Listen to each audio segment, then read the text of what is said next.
In this video, I'm going to show you guys how to fix missing chat history sync now in Messenger. First of all, what you have to do is launch your Messenger. You'll land to the conversations page.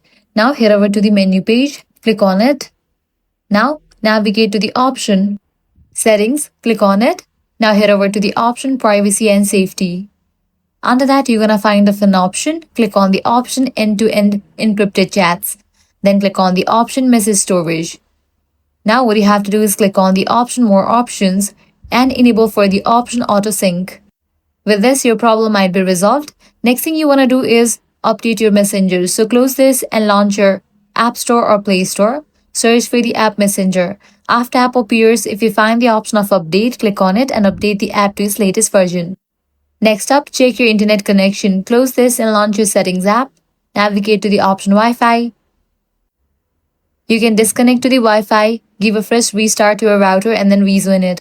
Also, you can switch between network, Wi-Fi and cellular data. If none of these solutions work, completely delete Messenger from your device and again reinstall it. And that's it. With these solutions, you'll be good to go. Your problem will be fixed. So that's a wrap for this video. If this guide helped you out, do not forget to like, share and subscribe. Thanks for watching.